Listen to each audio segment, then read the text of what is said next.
Hello et bienvenue en BizLounge avec Olivia Eylash, le podcast qui te donne des ailes et t'entraîne sur les routes de ta liberté. Rejoins notre équipage pour de la formation, du coaching et des connexions. Fais le plein d'oxygène, active ici tout ton talent et bon vent à toi. Alors pour ce podcast numéro 23, éloge de l'imperfection, les types de Marie Forleo pour obtenir ce que tu veux. Et oui, s'il y a bien une chose que j'ai apprise sur le terrain et dont je me sers constamment, c'est celle-ci. Savoir que l'on peut vraiment obtenir ce que l'on veut, si on le demande. Mais il y a surtout la condition sine qua non qui me semble encore plus importante, détail que je n'ai ni appris à l'école et encore moins en tant que salarié. Une nuance subtile, tu vois, apprise en fait par la force des choses, par le hasard et par pas le choix dans le fond. Et cette condition, c'est celle-ci. On obtient ce que l'on veut si l'on accepte d'être imparfait. On obtient ce que l'on veut si l'on accepte d'être imparfait. Parce que tu acceptes de te tromper, alors tu tentes. Parce que tu acceptes de ne pas savoir, alors tu questionnes. Parce que tu acceptes de ne pas pouvoir réussir seul, alors tu demandes du support. Parce que tu acceptes justement l'imperfection chez toi, chez les autres, alors tu passes à l'action.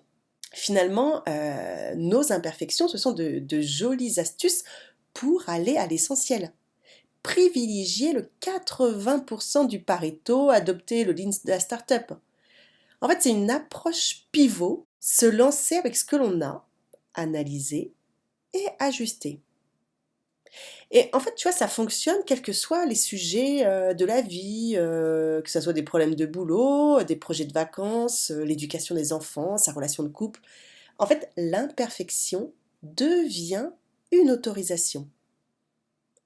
En quelque sorte, tu vois, c'est un laisser-passer pour ne pas rester bloqué, figé dans une situation. Et parce que l'on n'attend plus la perfection, eh ben, le meilleur peut s'inviter. Je t'assure qu'en matière d'imperfection, je m'y connais. Je suis devenue même une experte. Entre autres, il y a 3 ans, lors de mon démarrage de mon projet d'écriture tiré sur le masque pour libérer l'oxygène, le roman que j'ai publié l'année dernière, cette question de la perfection s'est bien sûr invitée. En fait, c'était même une squatteuse, toujours là à ouvrir le débat. Et clairement, les premières versions relues par les amis, par l'entourage, auraient pu m'arrêter net en plein chemin.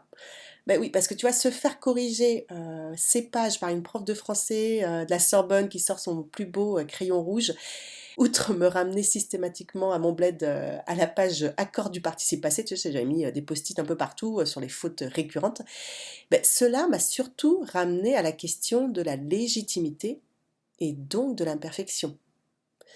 Et voici ma conclusion sur l'imperfection. Si en réalisant un projet important à tes yeux, tu constates froidement que rien ne sera parfait, plus besoin d'entrer dans la comparaison.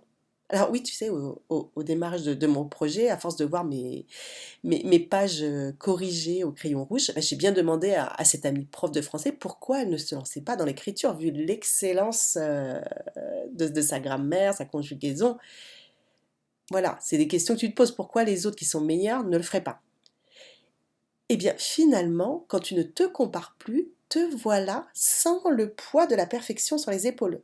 Et c'est beaucoup, beaucoup plus facile de faire son petit bonhomme de chemin ainsi. Alors, bien sûr, il y aura des critiques, des avis négatifs, des commentaires injustes.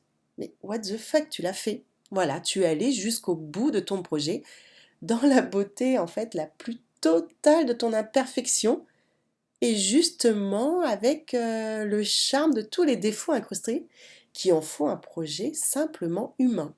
C'est ton projet. Et alors pour t'aider à plonger à ton tour dans cette imperfection, je te laisse découvrir les 6 conseils de Marie Forleo. C'est une célèbre coach de vie et auteure de Everything is Figureable.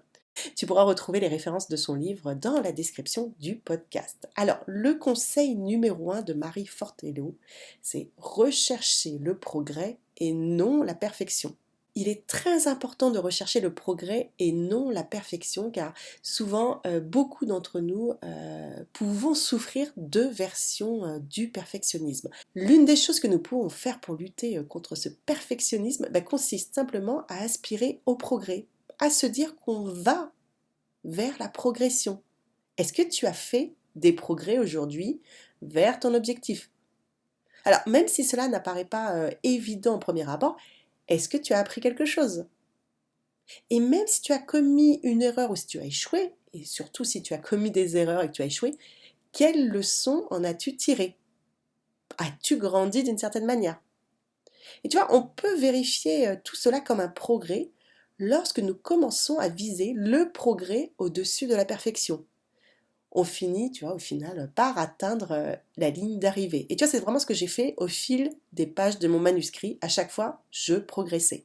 Et c'est vrai qu'on se sent tellement plus capable, avec plus de compétences et d'expérience pour faire les choses que l'on souhaite vraiment faire.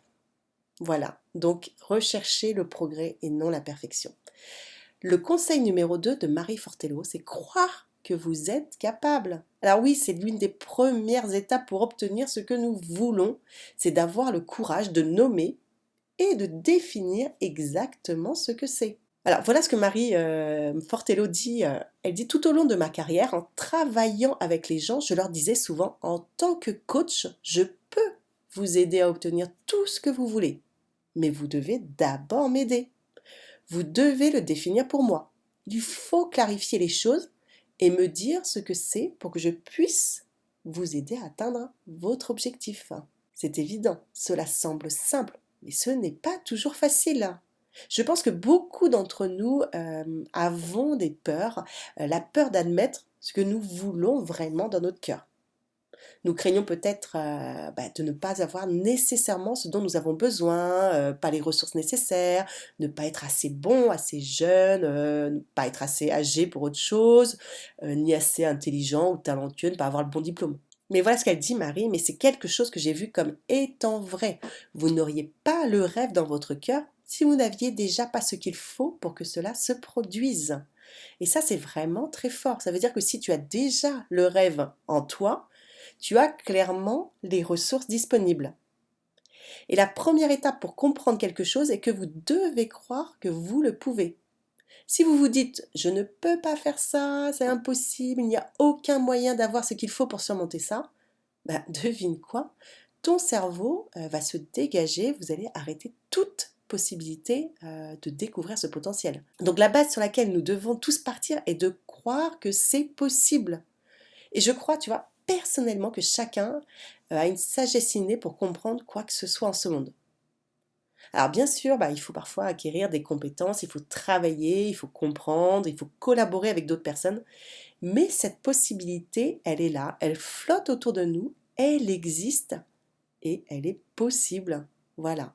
Donc n'oublie pas, il faut que tu crois que tu en es capable. Et si tu as ce projet dans ton cœur, c'est que tu as les ressources possibles pour le réaliser.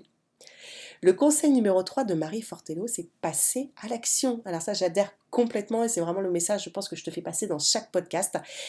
Il y a 300 millions de personnes dans le monde qui souffrent de dépression. Et aux États-Unis, puisqu'elle est américaine, ils disent que le taux de suicide est à son plus haut niveau en 30 ans. Nous sommes nombreux à avoir mal. Et voilà ce qu'a dit Marie Fortello. Je pense que cette petite idée simple de passer à l'action peut non seulement nous aider à réaliser nos plus grands rêves, mais également résoudre certains de nos plus grands problèmes. Et lorsque nous sommes en mesure de le faire, lorsque nous passons d'un sentiment de désespoir et d'impuissance à un sentiment d'espoir et de possibilité, lorsque nous nous mettons en action, les choses changent vraiment. Donc passe à l'action. Le conseil numéro 4 de Marie Fortello, c'est mettre l'énergie qu'il faut. Voilà ce qu'elle dit sur ce conseil. Voulez-vous que votre vie soit différente de ce qu'elle est aujourd'hui? Toi, est-ce que tu as envie que ta vie soit différente? Est-ce que tu as envie de bouger les choses? Alors voici quelque chose à considérer. Si vous occupez un emploi que vous ne pouvez pas supporter, comment pouvez-vous considérer cet emploi comme un pont pour vous aider à atteindre le prochain tremplin? Et elle raconte l'histoire lorsqu'elle a été barman il y a quelques années, qu'elle s'est retrouvée avec ce ressentiment. J'avais tous ces autres grands rêves, mais je me suis rendu compte que si j'apportais ce niveau de résistance et de misère à mon travail 6 ou 8 heures par jour, je m'entraînais à être malheureuse et malheureuse 6 à 8 heures par jour. Et il n'y a aucun moyen d'avoir l'énergie par la suite pour donner vie à ces autres projets, à ces autres rêves. Donc il faut que tu mettes l'énergie nécessaire, même si aujourd'hui ton emploi ne te convainc pas. Le conseil numéro 5 de Marie Fortello, comprendre que la passion est à l'intérieur de nous. Et oui, la passion n'est pas quelque chose que vous trouvez en dehors de vous-même, c'est quelque chose que vous apportez à la fête. Cette passion, ce petit truc en plus qui fait vibrer et apporter autant de passion et d'énergie que possible à son poste. Et cela s'est vraiment répercuté sur les autres choses qu'elle faisait. Ça lui a permis de changer complètement, non seulement sa façon d'appréhender son travail de barmaid, mais aussi l'approche qu'elle avait pour l'entreprise qu'elle construisait à côté. C'est ça, si tu es malheureux dans ton job au quotidien, comment veux-tu apporter l'énergie suffisante, la passion qui te fait aller au-delà des barrières pour le projet que tu pourrais avoir à côté ou ton rêve même personnel ou ta vie personnelle à côté. Donc voilà, il faut vraiment comprendre la passion qui t'anime à l'intérieur. Dernier conseil de Marie Fortello, le conseil numéro 6, la peur est un bon guide. Alors je pense qu'il est très important de comprendre que la peur est vraiment normale. Cela signifie que vous vous souciez de quelque chose et que c'est important pour vous. La peur est une émotion qui est saine si elle est utilisée correctement. Donc ça enlève tout ce qui est anxiété qui peut l'entourer. Et tu vois, je partage vraiment cette vision de Marie Fortello. L'action est toujours l'antidote à la peur. D'ailleurs, si tu veux en savoir plus sur le passage à l'action grâce à la peur, tu peux découvrir mon podcast La trouille, un puissant moteur.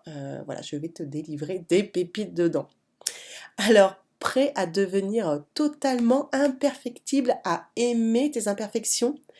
Si tu as apprécié ce sujet ou que tu souhaites apporter ton avis ou nous partager tes plus belles imperfections, je te conseille de prendre 5 minutes pour nous envoyer un commentaire. Au plaisir de te lire et merci pour ton écoute. Envoie des bulles d'oxygène à ton tour en partageant ce podcast et en mettant une petite note. N'oublie pas, on n'a qu'une vie et c'est aujourd'hui qu'elle recommence. Alors bon voyage, ciao ciao!